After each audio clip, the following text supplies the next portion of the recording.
di Laut Arafura bagian timur itu. Ya. Pak, kembali lagi ke tadi soal patroli, Pak. Ini sudah sejak kapan ini dilakukan patroli untuk mengantisipasi cuaca ekstrim?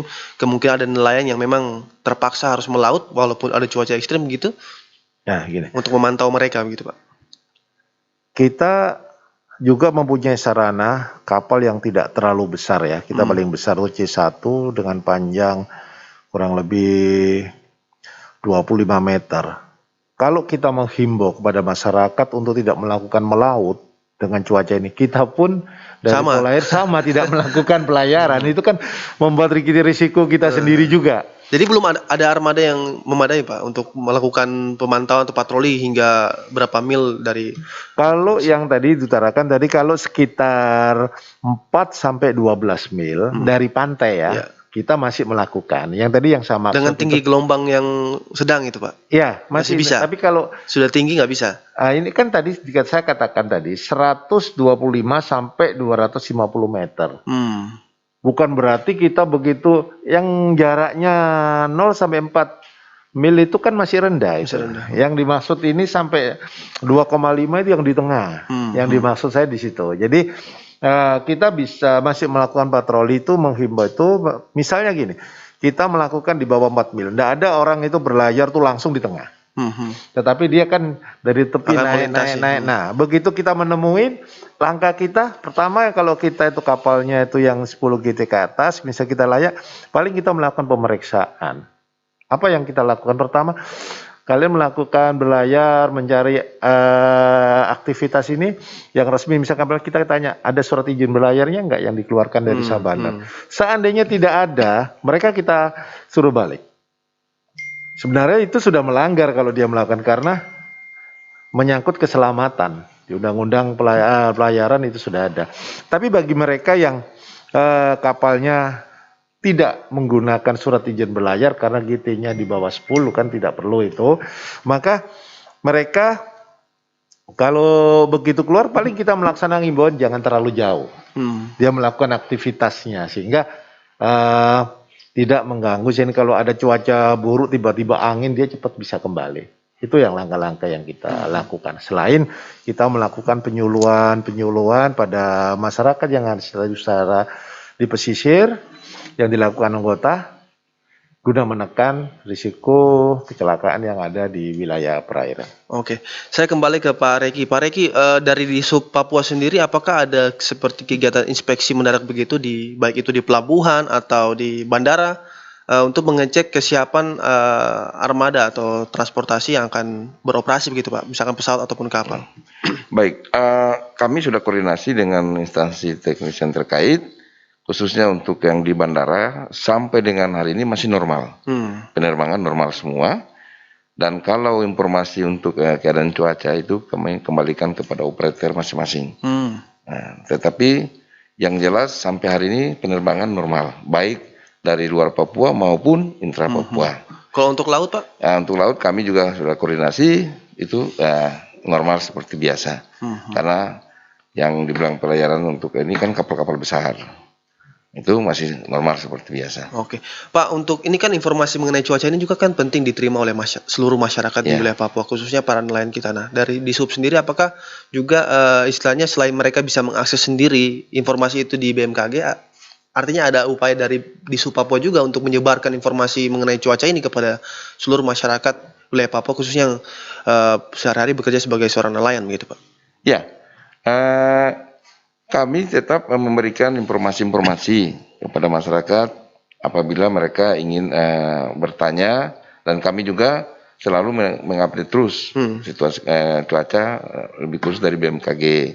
Setelah itu kalau apabila ada hal ini kami selalu koordinasi lagi ke instansi teknis. Kami menanyakan bagaimana dengan situasi ini, kira-kira bagaimana, mereka pasti menjelaskan ke kita. Jadi kita tetap selalu juga memberikan informasi kepada masyarakat. Oke, baik. Saya undang dulu pendengar kita di 0967536386. Bagi Anda yang bergabung silakan. Sudah ada yang terhubung bersama kami. Penelpon pertama kita coba sapa. Halo, selamat pagi. Selamat pagi, Bung Rizky. Pagi, dengan siapa di mana? Pak Wali di Netar. Pak Wali, silakan, Pak. Ya, kedua narasumber selamat pagi, Bapak dari Selamat pagi, Bapak. Pelairut dan dari Dinas Perhubungan. Selamat pagi. Saya punya yang pertama, kalau cuaca ekstrim begini, khusus untuk yang di laut, kalau boleh ada larangan saja sekalian untuk nelayan-nelayan yang pakai perahu kecil. Kalau gelombangnya di atas 2,5 sampai ke 3 meter itu tidak usah lah. Biar mereka tidak cari ikan, juga beli ikan yang ada ikan di air tawar saja atau yang di kolam-kolam. Kita makan itu saja. Itu saja, sederhana begitu saja. Karena di laut itu kalau sudah tenggelam, tidak ada tempat untuk berdiri lagi. Kecuali mau lari juga tak bisa. Kecuali besar dicari baru ketemu jenazah. Jadi satu kali saja bikin larangan supaya jangan ada yang melaut kalau gelombangnya tinggi. Itu yang pertama. Yang kedua, saya menyampaikan bahwa kalau boleh Kepala Dinas Kehutanan dan Lingkungan Hidup Provinsi ada perhatian untuk Gunung Siklop ini. Ya, saya bicara Gunung Siklop ini karena baru-baru penanaman untuk lingkungan hidup, tanaman di atas itu, Stadion Lukas NMB itu yang banyak yang ditanam tapi sudah kering. Banyak yang kering, mungkin 70%, 80% sudah kering itu. Tidak ada perhatian, tidak ada tindak lanjut untuk jaga di situ. Terus yang ketiga, dan kita punya saudara-saudara dari pegunungan yang berkebun di lereng-lereng Siklop itu. Kalau boleh polisi bertindak dan larang mereka. Jangan lagi untuk berkebun di situ. Terima kasih. Selamat pagi. Baik, terima kasih Pak Wali di Netar ya. Ini beliau juga memberikan saran juga terkait dengan penanganan di Gunung Siklop dan juga aktivitas masyarakat di lereng Pegunungan Siklop. Nah, ini mungkin nanti oleh dinas terkait yang lebih ini ya untuk langsung menanggapi. Kita fokusnya ke antisipasi cuaca ekstrim ya, Pak Wali di wilayah perairan Papua. Di belakang Pak Wali di 0967536386. Halo, selamat pagi. Halo, selamat pagi Pak, dengan Pak John di Jayapura. Pak John, silakan Pak. Ya, terima kasih untuk narasumber. Ya, kami cuma melihat situasi yang saat ini.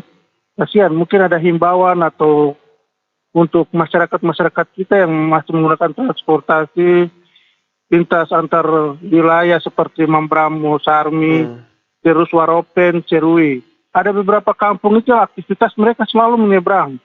Ini yang kadang-kala banyak kecelakaan yang terjadi di laut. Ini daerah pesisir seperti Biak ke Nufor maupun Waropen ke Yapen, ini itu aktivitas setiap hari. Masyarakat mau kemana? Mereka pasti belanja ke Yapen. Jadi banyak kecelakaan laut di sini. Jadi ini kasihan. Ini harus ada himbauan yang tegas, mungkin berupa instruksi gitu. Terima kasih, selamat pagi. Baik, terima kasih Pak John di Jayapura. Satu penelpon lagi kita terima di sesi pertama Dialog Polisi Menyapa. Halo, pagi.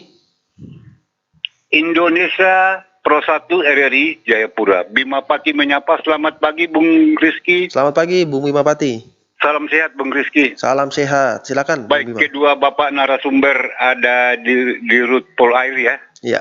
Selamat pagi Bapak. Selamat pagi Bapak. Dan juga Bapak Kadis Hub Selamat pagi Papua. Bapak. Selamat pagi. Salam sehat Bapak berdua ya. Salam sehat. Saya coba ke Bapak di Rut Pol Air dulu. Tadi hasil pemaparan tadi, aku simak ada satu poin Pak. Kasihan, bagaimana personil Bapak tentang sarana yang digunakan. Kayaknya Bapak tadi bilang, kami punya kapal sangat kecil. Aku ini Pak seorang pelaut dan melaut juga Pak. Jadi selama di Papua ada 10 tahun lebih kurang Pak. Kasihan Pak, mungkin Pak ini sebagai PR, tolong disampaikan kepada atasan Bapak biar sarana bisa ditambah lagi Pak. Baik, saya ke Pak Kadis Hub. Pak, kita tahu memang ini sekarang cuaca ekstrim. Ini namanya cuaca La Nina. Jadi itu Pak kabut terus Pak sampai dengan bulan Maret. Ini perlu diantisipasi bagian penerbangan. Itu aja Pak dari saya. Terima kasih Bapak narasumber berdua dan juga Bung Rizky. Iya, terima kasih Bung Bima Pati. Dan jumpa lagi. 3 penelpon kita sudah terima. Mungkin bisa ditanggapi dulu nih Pak Wali dan Pak John ini menyarankan hal yang sama tadi. Sepertinya harus ada instruksi tegas begitu atau surat edaran barangkali dari pemerintah untuk mengantisipasi kemungkinan terburuk akibat cuaca ekstrim ini bagi para nelayan, kecelakaan laut seperti itu. Jadi ada larangan begitu untuk para nelayan melaut dengan batas waktu tertentu begitu. Pak Reki mungkin bisa tanggapi, Pak. Iya, jadi ini informasi yang baik sekali bahwa ada di beberapa kabupaten ya, masyarakat walaupun sudah dihimbau dari instansi terkait teknis tentang cuaca dan mungkin sudah ada himbauan pelarangan juga, tapi masih mereka melakukan perjalanan yang tadi kita lihatnya dari di daerah Mambramo, Yapen maupun di Biak Numfor. Nah, ini nanti kami koordinasi kembali kepada dinas perhubungan masing-masing kabupaten untuk mungkin bangun komunikasi lagi dengan koordinasi dengan instansi terkait bagaimana untuk ini. Mungkin saya pikir perlu ketegasan pelarangan karena nanti kalau sudah terjadi ya kita mau bicara apa lagi. Jadi mungkin nanti kami akan kembali koordinasi kembali untuk menegaskan kepada dinas perhubungan kabupaten kota untuk betul-betul bersama dengan instansi terkait untuk kalau bisa tegas pelarangan karena cuaca sangat ekstrim. Tapi tidak bisa dari provinsi langsung yang ambil alih begitu, Pak? Untuk mengeluarkan larangan seperti itu. Nah, itu kan kewenangan masing-masing kabupaten ada, Pak. Jadi kami akan himbau kepada mereka. Karena ya kita kan tidak tahu situasi kondisi yang di daerah masing-masing yang mungkin mereka lebih tahu mana yang kan tidak mungkin semua bisa dilarang. Mungkin ada yang masih bisa melakukan tapi ada yang tidak boleh lagi. Nah, kalau untuk penerbangan ini memang kembali kepada operator masing-masing penerbangan. Kami sudah koordinasi dengan Airnav juga yang lalu lintas udara. Jadi memang ada hasil update dari BMKG yang dipakai sudah tentu pasti ada aturan-aturannya yang memang melarang untuk penerbangan kalau memang tidak bisa atau masih memungkinkan untuk bisa terbang. Jadi itu ada aturan-aturannya dan itu kembali kepada operator masing-masing. Tergantung kebijakan operator masing-masing ya. Gitu. Oke, baik. Dari Pak Kasmolan silakan ditanggapi. Siap. Saya bantu yang pertama dari Pak Wali terutama mengenai lereng-lereng Gunung Singklop itu ya. Iya. Itu sebenarnya yang pernah saya tahu pas rapat itu yang Pemda dalam hal pemerintah daerah yaitu dari Dinas Kehutanan dan dibantu dengan kepolisian setempat. Maksudnya kalau tidak salah kalau ini misalnya di wilayah Jayapura Kabupaten ya, tentunya Dinas Kehutanannya baik kabupaten maupun provinsi kerjasama dan di situ ada melaporkan kegiatan itu guna mendukung yaitu dengan melaporkan sama Polres setempat. Itu sudah ada SOP-nya. Saya pikir tinggal melaksanakan koordinasi aja. Itu yang pertama. Berikutnya adalah mengenai yang di daerah Yapen tadi mengenai laka laut. Alhamdulillah sampai detik ini tidak dari Kasat Polair yang ada di sana, Membramo itu Sarmi tidak ada laporan sampai detik ini terjadinya laka laut. Ya.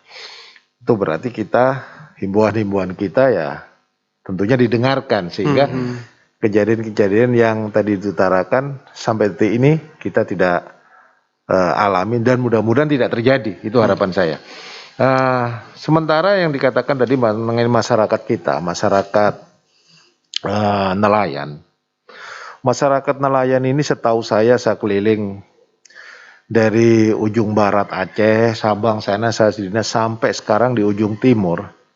Tidak ada nelayan kita yang takut dengan laut dalam ini gelombang. Tetapi mereka lebih takut dengan yang namanya lapar. Itu yang terjadi. Ada kawarnya terbalik bukan berarti dia nanti besok tidak ke laut, tetap aja ke laut dia.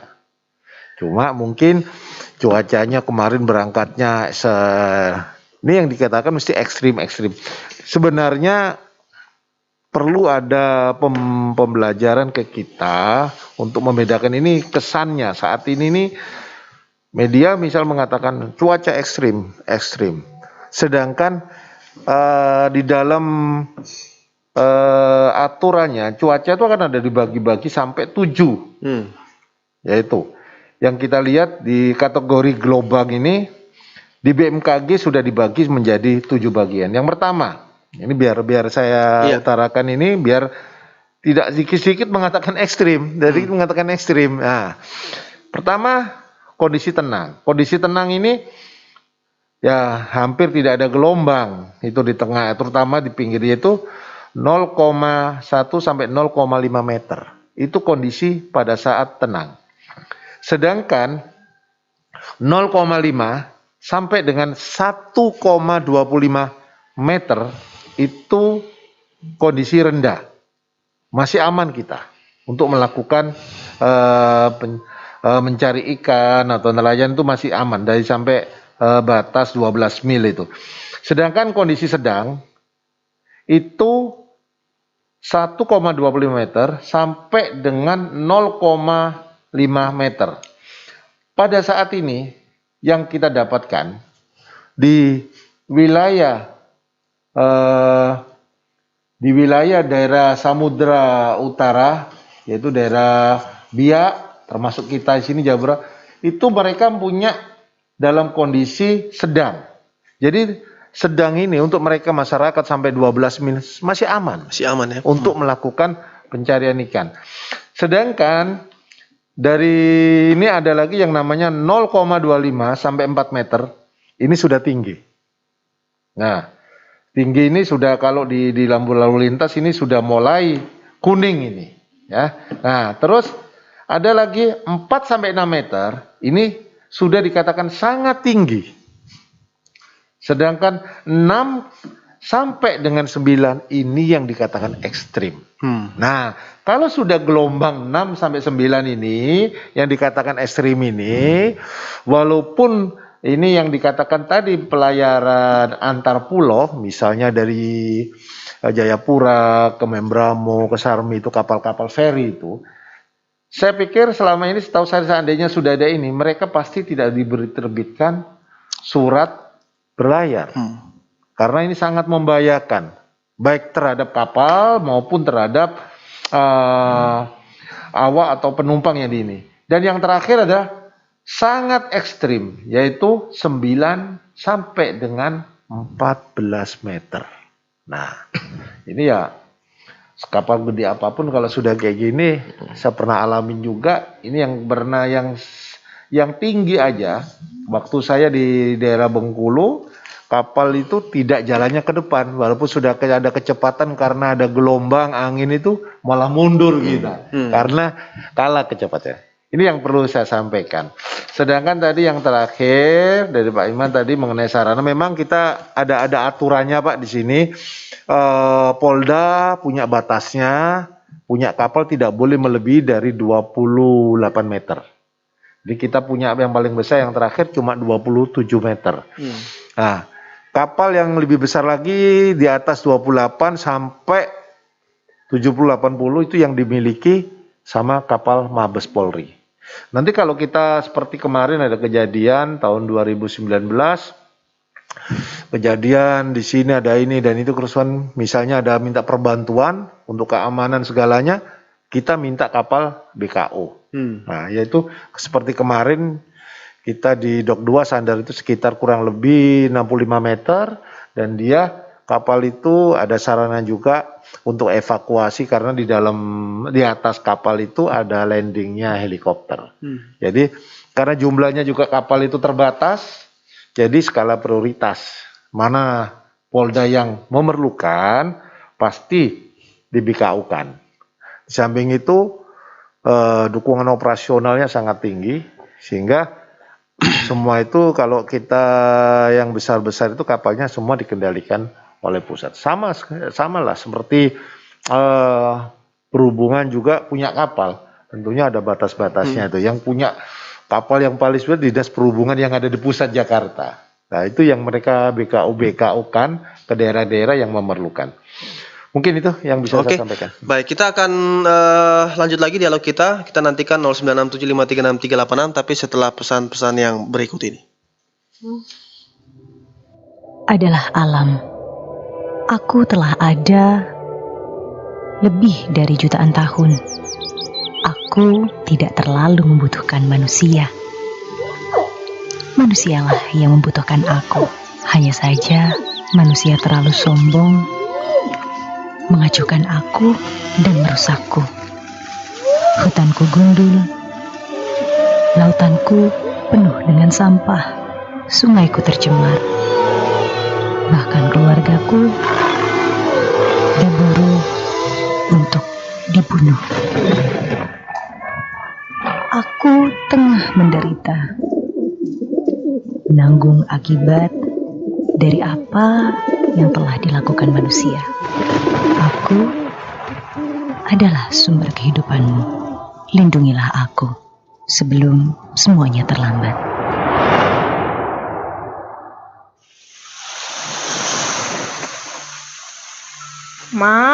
Mama, batu kotak-kotak itu apa, Mama? Yang mana, sayang? Itu, yang itu. Oh, yang itu. Itu namanya pemecah ombak, sayang. Memangnya ombak bisa dipecahkan, Mama? Bukan dipecah.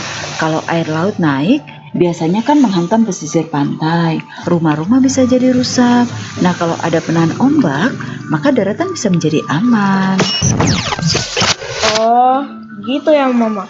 Berarti pohon-pohon mangrove yang ada di pinggir pantai bisa juga tahan ombak, Mama? Tentu bisa, Adek. Nah, itu pintar.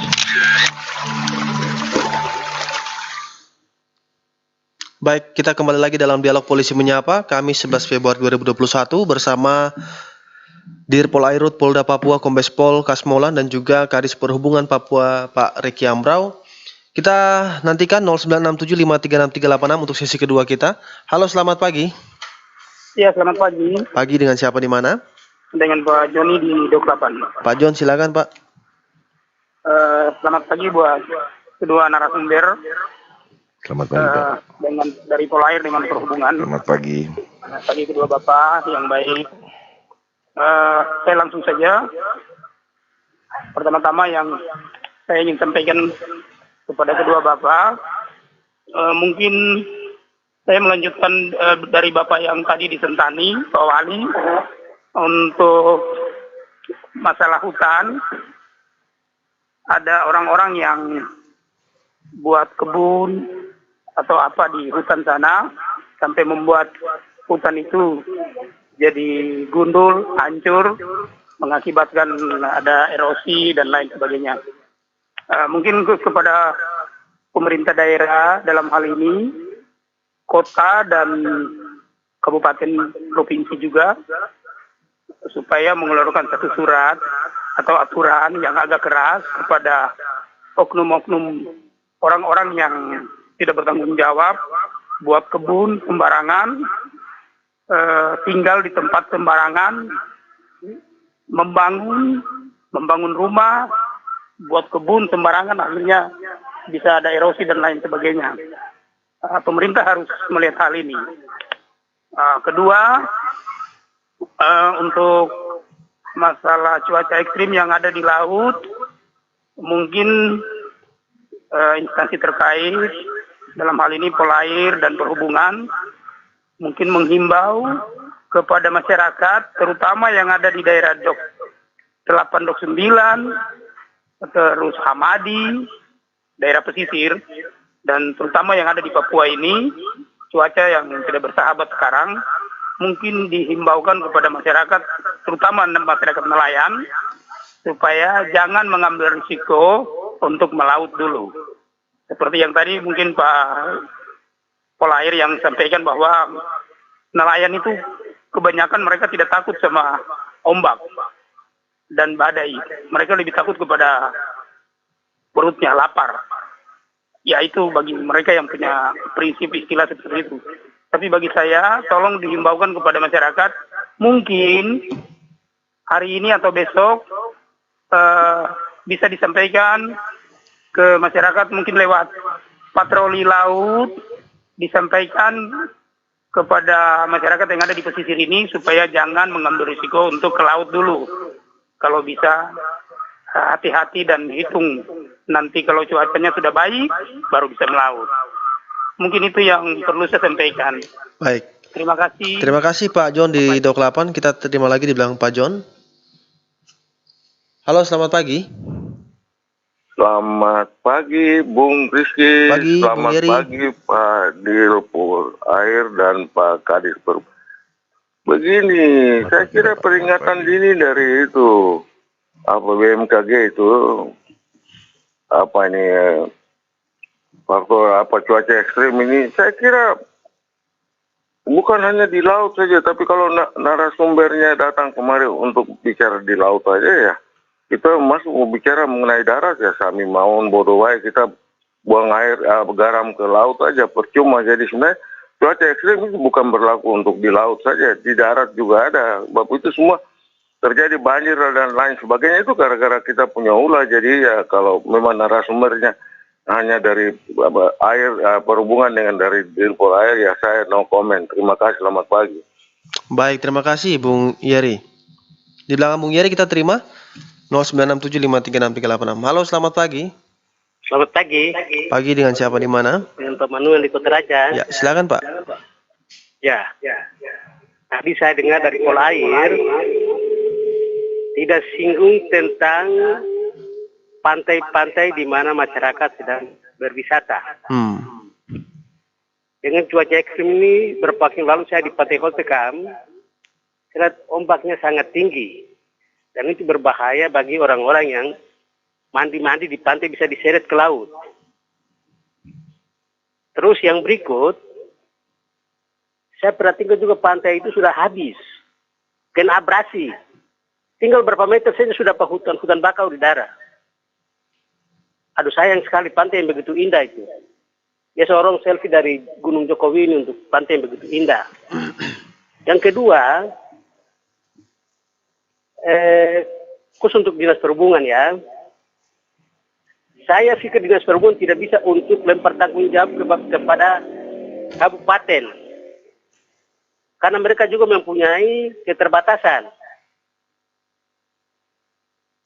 Kepala dinas itu masyarakat dari Waropen mau ke Serui nanti dengan lewat gunung ke utara Yapen, dari itu dengan speed ke Biak. Risiko besar sekali. Apalagi mereka misalnya dapat berita duka, harus hadir. Jadi coba dinas perhubungan pikirkan supaya ada semacam transport yang bisa angkut mereka. Sayang sekali terputus Pak Manuel di Kota Raja. Namun kita sudah bisa tangkap ya, poin terakhir tadi disarankan ada transportasi yang disediakan oleh Disub barangkali bagi masyarakat yang ingin bepergian menggunakan transportasi laut itu antar wilayah. 3 penelpon sudah bergabung tadi, Bung Yeri cuma memberikan masukan. Silakan dari Pak Kasmolan terlebih dahulu untuk menanggapi Pak John dan juga Pak Manuel tadi. Oke, terima kasih Pak John. Mengenai itu yang tadi sebagian aja, masyarakat itu yang saya utarakan lebih takut, tidak bisa makan daripada takut ke laut itu. Tetapi tidak semuanya saya bilang tadi, umumnya seperti itu. Syukurlah kalau kita sudah paham dengan cuaca yang seperti ini, misalnya mereka tidak melakukan melaut. Tadi diutarakan bahwasanya agar disampaikan mulai hari ini atau sampai ke depan himbauan kepada masyarakat yang ada di pesisir.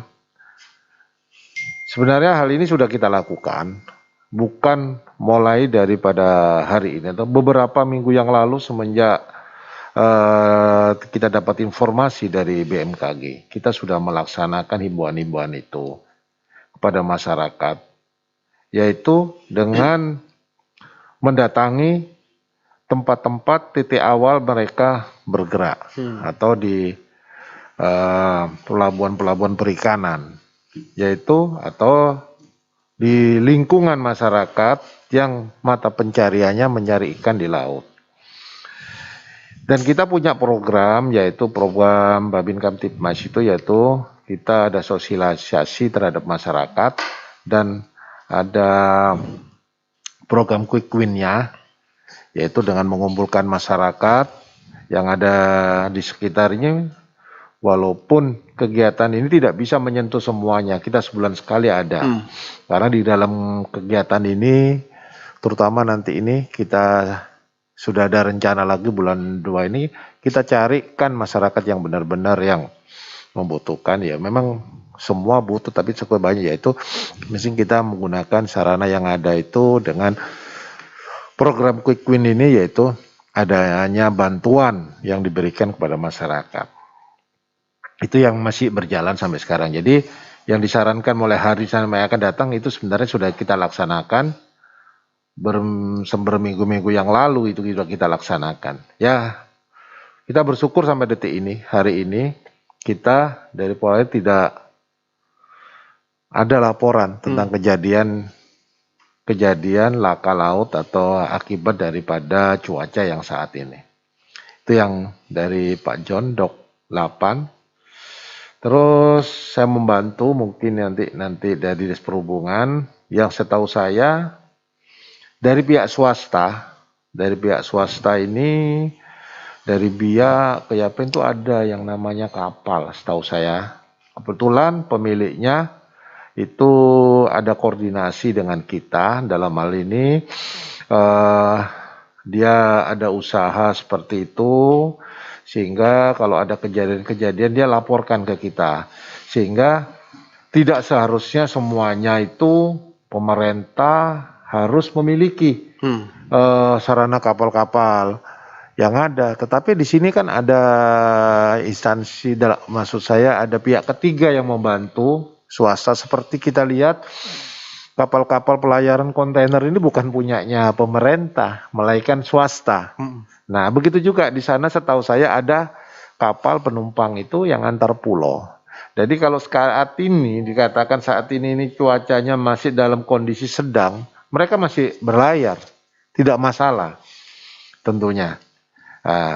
Mungkin itu yang bisa saya mungkin kepala dinas nanti yang lebih. Tadi satu lagi Pak Kasmolan mengenai sosialisasi bagi atau himbauan bagi masyarakat yang berwisata di pantai Pak. Oh ya, oke, makasih.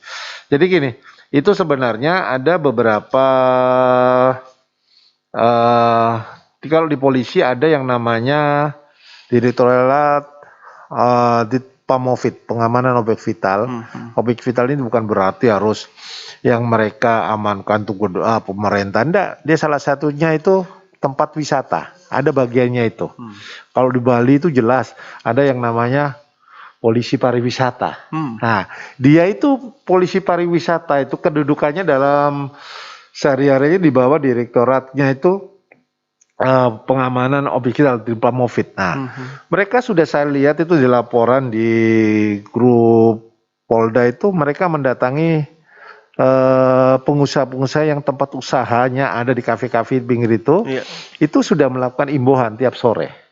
Ya, nah sebelum ada aksi ekstrim memang ini yang dimaksud dengan wisata OTKM ini yang paling ujung yang saya lihat itu, yang saya sering lihat itu, ombaknya tinggi. Ya tinggi, kemudian di situ ada pemecah, ada batu-batu besar itu. Nah, setahu saya di situ tidak ada kayak kafe atau tempat restoran di situ kurang ada. Nah, biasanya masyarakat ini yang di luar jangkauan tanpa ada pantauan ini banyak kejadian-kejadian yang dekat-dekat situ dia melakukan aktivitasnya. Kapan hari itu pernah saya dengar anak kecil yang itu ya berawal dari main-main itu.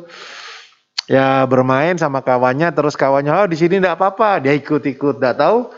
Sewaktu-waktu tiba-tiba itu ada gelombang yang keseretnya itu biasanya kalau saya bilang palung itu. Jadi palung itu istilahnya kalau di laut itu dia pertama datar. Tiba-tiba itu ada kayak orang lobang gitu jatuh. Nah, yang pasti di situlah kebanyakan orang kesedot, ketarik ke situ bagi mereka yang walaupun dia jago renang, tapi kalau tiba-tiba ketarik dalam pusaran itu yang bikin masalah. Jadi kalau kita seharusnya walaupun kita tidak emosi di situ kan sudah ada kita kasih tulis dilarang untuk berenang, dilarang untuk ini. Tetapi tulisan tinggal tulisan, tetapi mereka tetap aja. Jadi kalau kita ngomong menghimbau ini ya tidak kurang-kurangnya. Jadi kalau kita minta bukti foto-foto kita untuk menghimbau juga sudah banyak. Jadi tergantung daripada manusia dan dalam hal ini peran orang tua, masyarakat yang tahu ya kita sama-sama saling mengingatkannya. Dengan keterbatasan jumlah keamanan tidak mungkin kita menungguin, tapi kalau kita tahu ya kita ingatkan jangan sampai ada kejadian seperti itu. Gitu. Baik, dari Pak Reki silakan Pak Reki. Iya, kalau yang disampaikan oleh Pak John dari Dok 8, ya saya pikir ini kembali kepada masyarakat ya untuk memperhatikan soal kelestarian daripada lingkungan hidup. Karena kalau kita tidak ikuti dan tidak menyayangi lingkungan kita, khususnya hutan, ya berarti kita tidak memikirkan anak cucu kita ke depan nanti. Itu yang perlu kita memahami bersama-sama.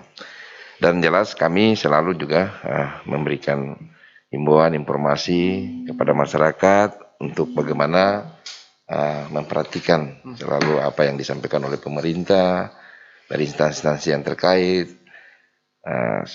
yang berhubungan dengan keadaan cuaca.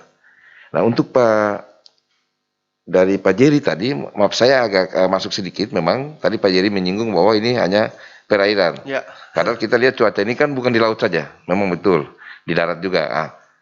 Kebetulan ini ada penyampaian, saya mau sampaikan bahwa memang kami juga minta untuk masyarakat melihat bahwa di darat juga sangat berpengaruh, khususnya di jalan raya. Dengan cuaca begini kan ada jalan yang licin, ada jalan-jalan yang riskan tentang longsor. Nah itu semua kan sudah ada rambu-rambunya. Jadi kami harap juga masyarakat memperhatikan rambu-rambu ini. Ini jalan ini licin, ini rawan longsor dan sebagainya. Jadi memang ada pengaruh juga. Jadi kita harap juga diperhatikan masalah rambu-rambu. Dan untuk Pak Immanuel, memang betul itu membutuhkan sarana prasarana yang memadai untuk konektivitas antar daerah. Tapi kan kita memahami keterbatasan pemerintah provinsi maupun kabupaten kota. Tetapi tidak menutup kemungkinan tadi yang disampaikan Pak Hadir Purair bahwa ada swasta juga bergerak di bidang pelayaran. Nah memang betul ada kapal yang rutin dari Biak, Waropen, Serui pulang pergi. Nah ini juga sangat membantu untuk transportasi oleh masyarakat. Jadi saya pikir kalau memang cuacanya baik, selama ini normal-normal saja. Dari Biak, Serui, Waropen, dan saya berapa kali ke Waropen juga gunakan kapal itu. Itu kapal itu cepat, namanya kapal cepat. Jadi saya pikir kalau memang ini ya pasti swasta juga mendukung kita. Jadi bukan hanya dari pemerintah. Nah, namun tidak menutup kemungkinan juga pemerintah daerah pasti memikirkan sarana-sarana lain yang mendukung. Gitu. Jadi ya kami mengharapkan ya kembali ke masyarakat. Tapi saya pikir sekali lagi saya mau sampaikan bahwa baik pemerintah, instansi teknis maupun swasta dan operator lain pasti memperhatikan keselamatan. Itu utama pasti. Itu sudah tentu keselamatan yang dipikirkan. Nah, kembali ke masyarakat kita ini yang kadangkala menganggap bisa saja kita coba dulu. Saya ambil contoh Pak, kemarin tahun kemarin itu kan COVID cukup tinggi. Nah, kami pembatasan orang keluar masuk. Tetapi yang kami dapat informasi bahwa orang sering keluar dari Sarmi diam-diam dengan perahu menuju ke Serui, ke Waropen. Nah ini kan di luar kendali kami. Kita sudah himbau, sudah tidak bisa, tapi mereka lakukan. Jadi ya kembali ke masyarakat untuk membantu pemerintah juga untuk memahami apa yang disampaikan oleh pemerintah. Oke, baik, kita masih ada waktu kurang lebih sisa 6 menit lagi. Saya kasih kesempatan untuk 2 penelpon terakhir kita 0967536386. Halo, selamat pagi. Ya, halo, selamat pagi Pak Resi. Pagi. Dengan Pak Max di Waena. Silakan Pak Max. Selamat pagi Bapak Dinas Kadis Perhubungan dan Bapak Paul Airut. Selamat pagi Bapak. Selamat pagi Bapak. Saya hanya mau sampaikan kepada kedua Bapak narasumber ini. Kalau ada polisi pariwisata, saya pikir daerah-daerah pemandian sebagai Pantai Besi sampai dengan Hotel kami itu mungkin ada bisa mengurangi kecelakaan atau ada orang yang hanyut dan lain sebagainya. Saya pikir itu karena kurangnya sarana dan perhatian dari pihak-pihak yang berkompeten di dalam. Salah satu masalah sarana. Ketika ada hari-hari libur, masyarakat pasti bertumpah ruah ke beberapa pantai ini. Nah, pihak kepolisian Airut, saya pikir mesti harus ada yang jaga di sana. Dengan sarana atau peralatan yang walaupun sederhana, namun ada kesigapan. Seperti perahu karet dan lain sebagainya. Itu saya lihat sama sekali tidak ada. Tapi kalau di daerah-daerah lain seperti di luar Papua ini banyak yang menyediakan seperti itu. Kenapa kita di Papua tidak ada? Itu yang harus diperhatikan. Mulai dari Jembatan Merah sampai dengan Holtekam itu, masyarakat berjubel di sana. Ketika terjadi kecelakaan bingung siapa yang harus kita panggil dan siapa yang harus menolong. Ini yang perlu diperhatikan. Baik. Itu yang pertama. Yang kedua, kepada Bapak Polda Airut, untuk daerah wilayah Sentani khususnya di daerah danau, dalam cuaca ekstrim seperti ini, kita sedang menghadapi masa-masa yang membingungkan, namun kewaspadaan kita harus punya. Yang pertama, masalah naiknya air di Danau Sentani. Kemudian kalau ada banjir dari atas Gunung Siklop, kita hal apa yang kita harus lakukan untuk mengantisipasi agar danau kita ini bersih. Baik Pak Max, kita terbatas waktu Pak Max, terima kasih ya Pak Max di Waena. Sudah tertampung 2 pertanyaan, langsung ditanggapi oleh Pak Karis mungkin lebih dulu, silakan. Iya, mengenai sarana prasarana ya. Ya, memang sarana prasarana ini memang terbatas. Kita tidak pungkiri hal ini. Tapi pasti kita berusaha terus untuk mengantisipasi, melengkapi. Nah, ini berkenaan dengan masalah tempat para wisata. Memang kita lihat bahwa hampir hari libur itu daerah Hamadi itu sangat padat dengan masyarakat yang datang berpariwisata bawa keluarga, anak-anak dan sebagainya. Dan ini satu kebutuhan yang tidak bisa kita batasi. Karena ini memang orang perlu refreshing ya, mungkin seminggu sudah kerja perlu refreshing. Ya, kami mengharapkan bahwa ya di samping ada perhatian dari pemerintah, tetapi masyarakat atau keluarga yang datang bertamasya juga harus memperhatikan hal-hal yang dilarang atau yang dihimbau supaya tidak terjadi kecelakaan seperti tadi Pak Polda sampaikan. Tahu di daerah itu saat ini gelombang tinggi, arusnya cukup kuat. Ya, bagaimana kita harus menjaga itu semua? Jangan memberi kebebasan, apalagi kepada anak-anak kita. Namanya anak-anak ini kan tidak memahami hal itu. Itu yang harus diperhatikan. Nah, untuk air danau yang naik apabila curah hujannya cukup tinggi.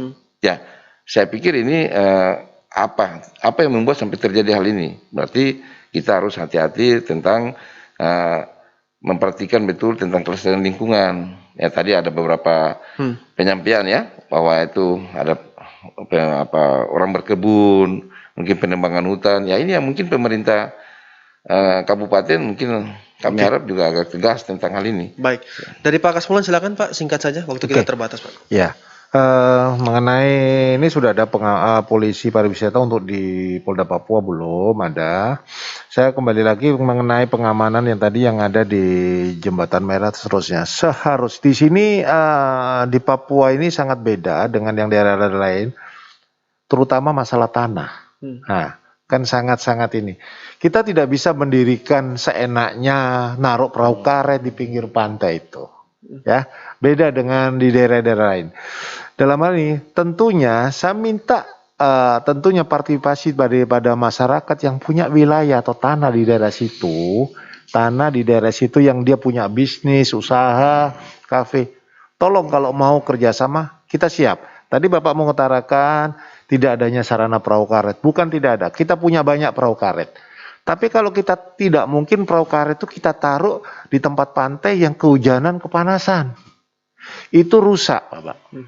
Oleh sebab itu saya minta misalnya ada salah satu misalnya pengusaha yang ada di situ menyiapkan tempat yang bentuknya seperti yang ada waktu saya dinasti Bengkulu di Bali kayak Baywatch-nya itu, dia merupakan rumah panggung. Jadi ada petugas yang bisa lihat di atas. Di atas bahwasanya dia bisa melihat kiri kanan kehidupan masyarakat yang lagi melakukan wisata air. Terus di bawahnya kan saya bilang tadi rumah panggung di atas kurang lebih anggaplah 2 meter bisa melihat. Terus di bawahnya itu bisa ditaruh untuk sarana prasarananya. Yaitu apa? Perahu karet di situ, mesin sehingga kalau sewaktu-waktu diperlukan sudah tinggal bergerak. Jadi ada pengawasan terus. Gimana kita kalau mengawasin sedangkan kita sarana tempatnya tidak ada. Tempat aja, jangan kalau masalah peralatannya kita siap. mau mesinnya, SDM-nya, kita sanggup. Dan nanti itu tempat itu tidak akan ditempati hanya Polair. Pasti ada dari Basarnas, ada dari Angkatan Laut, ada dari Polair. Jadi kita sama-sama itu ada pos. Sampai detik ini, pos yang kita maksud tadi pos pantai tidak ada. Kalau kita mau bikin, pasti ada masalah. Tanah siapa yang kita gunakan? Baik. Kira-kira itu. Baik, terima kasih Pak Kasmulan dan juga Pak Kadishub. Demikian pendengar dialog kita bersama Dirpol Air Polda Papua, Kombes Pol Kasmolan dan juga Kadis Perhubungan Papua Reki Ambrau dalam dialog polisi menyapa edisi hari ini Kamis 11 Februari 2021. Semoga apa yang kita bahas pagi ini memberikan manfaat bagi kita semua, mengedukasi kita semua untuk lebih waspada lagi di tengah cuaca ekstrim yang terjadi saat ini. Saya Reski Kurniawan akhirnya undur diri dari ruang dengar Anda. Selamat pagi dan sampai jumpa. Dialog interaktif Pro 1 RRI Jayapura.